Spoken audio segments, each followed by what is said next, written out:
Salut à tous, j'espère que vous allez bien. Il y a quelque temps déjà, Tarma et Babigui, les potos de la chaîne Neo Geo Spirit et Drink Will Soda, d'ailleurs à qui je profite pour faire un grand bonjour, avaient fait une superbe vidéo sur les seconds couteaux de la Neo Geo. Puis écoutant leurs conseils, j'ai fini par craquer et acheter le Fighters History Dynamite, que vous avez certainement vu dans un de mes derniers arrivages. Mais du coup, qu'en est-il? Quel est mon avis sur ce jeu? On voit ça tout de suite après le générique.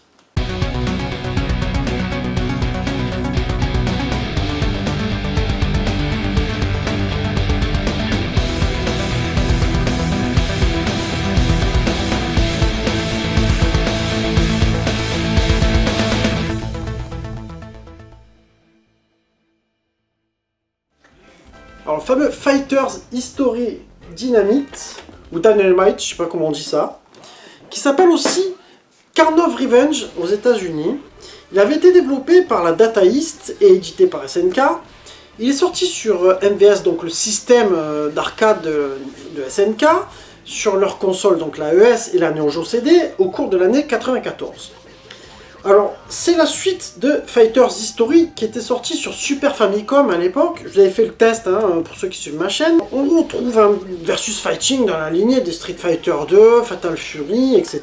D'ailleurs, Capcom en a profité aussi pour balancer un petit procès pour plagiat. Bon, ça a été sans suite, ce que je trouve normal parce que pour moi ce jeu-là n'est pas un plagiat de Street Fighter 2. Il s'en inspire certes, je vous dirai un petit peu sur que j'en pense là-dessus. Alors, il embarque une cartouche de 122 megs. Donc là, tu vas avoir 13 persos au total. Tu vas avoir le clown et Karnov qui sont débloqués tout de suite sur le choix des persos. Et deux nouveaux personnages. Donc si tu veux, sur ce côté-là, on pourrait dire que ça fait un petit peu un Street de Turbo. Sauf que le premier Karnov Revenge, le Fighter History, n'a connu qu'une version Super Famicom et n'était pas sur Neo Geo. D'ailleurs, pourquoi pas, ça aurait été sympathique d'avoir ce premier volet-là sur cette machine. Alors moi, ce que je vais te proposer, c'est de passer au test directement. Au niveau des graphismes, alors je te dirais que c'est pas le plus beau, mais franchement, il y a de l'originalité. C'est quand même plutôt fin sur les décors. Puis en plus, c'est kiffant, puisque tu as le stage de la France, je trouve, qui est plutôt sympathique. Après, c'est assez varié. On est peut-être un petit peu en dessous d'un Fatal Fury spécial, ou peut-être pas loin, peut-être dans le même niveau, ouais, peut-être un peu en dessous, mais franchement, on y est quand même. Tu as aussi le fameux Raster Effect sur le sol. Donc pour moi, je reste sur une note moyenne de 15 sur 20, vous me direz ce que vous en pensez.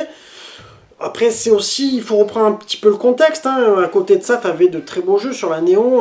Au niveau de la jouabilité, moi j'ai trouvé ça très accessible. Et en même temps, c'est là où je te dirais qu'on pourrait ressentir un petit plagiat aussi de Street Fighter 2. Parce que tu retrouves le gameplay, en fait, de Street Fighter 2. Mais du coup, moi je trouve que c'est une force pour le jeu. Parce que ça le rend... Tout le monde a joué à Street Fighter 2, donc c'est un jeu qui le rend facile et très accessible. Donc pour moi, ça reste un 17 sur 20 pour la jouabilité. Au niveau animation, tu as par moments quelques ralentissements. Franchement, ils sont pas gênants. Tu vas avoir aussi, au niveau de certains stages, des objets qui sont destructibles, tu vois.